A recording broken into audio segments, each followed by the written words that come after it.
আল্লাহর নবী সাল্লাল্লাহু আলাইহি ওয়াসাল্লাম যখন উহুদের প্রান্তের মধ্যে দন্ত মোবারক শহীদ করে রক্তাক্ত অবস্থায় শুয়ে রয়েছিল,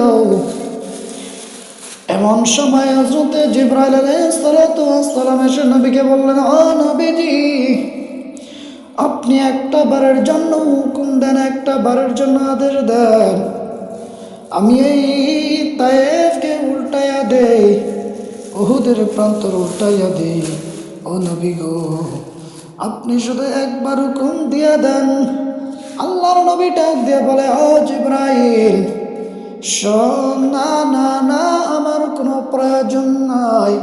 তারা আজকে আমাকে চেনে নাই, আজকে আমাকে বোঝে নাই, কিন্তু তারা একদিন আমাকে চিনবে, তারা একদিন আমাকে বুঝবে, তারা একদিন আমাকে আমার উম্মত হিসাবে তারা একদিন আমাকে আমার কাছে আসবে।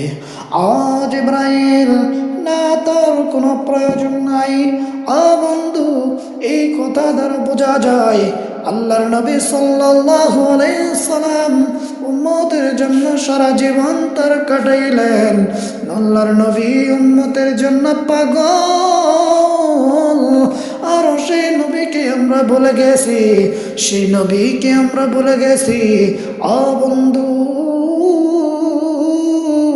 আল্লাহ রাব্বুল আলামিন তার বান্দাকে দুনিয়া পাঠাইছে তার গোলামি করার জন্য।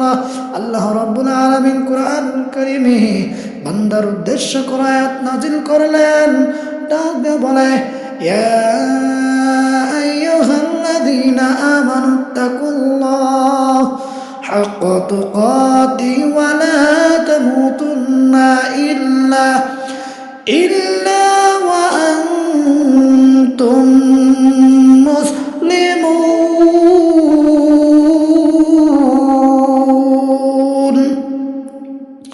আল্লাহ রাব্বুল আলামিন ডাক দিয়ে বলে, ও ইমানদারেরা, তোমরা যারা আমি আল্লাহর উপর ঈমান এনেছো, তোমরা আমি আল্লাহকে ডাকো, তোমরা যারা আমি আল্লাহর ইবাদত করো, আমি তোমাদেরকে বলতে চাই, ইমানদার তোমরা যারা ঈমান এনেছ, আমি তোমাদেরকে বলতেছি, তোমরা আমাকে ভয় করো, ভয় করার মতো ভয় করো।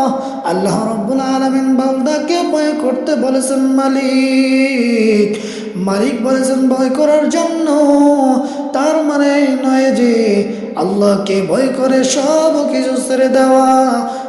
আল্লাহ রাব্বুল আলামিন বান্দাকে ভয় করতে বলেছেন আল্লাহ তাআলার আযাবের ভয়, আল্লাহ তাআলার শাস্তির ভয়, আল্লাহ তাআলার এই শাস্তি কঠিন, এই হাসর বিচারের ভয়, জাহান্নামের ভয় করতে বলেছেন। ও বন্ধু, ও মুসলমানেরা রে, এই জন্য তুমি দুনিয়াতে বেঁচে থাকা অবস্থায় তুমি তোমার জীবনকে গঠন করো, তোমার জীবনকে তুমি গুছাইয়া নাও। আল্লাহ রাব্বুল আলামিন এই জন্য ডাকতে বলে, ইয়া আইয়ুহাল্লাযীনা আমানুস্তাঈনু বিস-সাবরি ওয়াস-সালাহ ইন্নাল্লাহা মা'আস-সাবিরিন।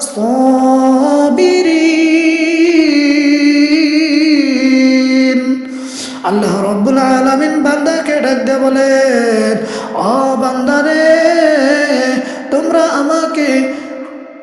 তোমরা যারা ইমানদার আছো, তোমরা ধৈর্য ধারণ করো, সবর করো, আর ধৈর্য ধারণ করো নামাজের মাধ্যমে ধৈর্য ধারণ করো।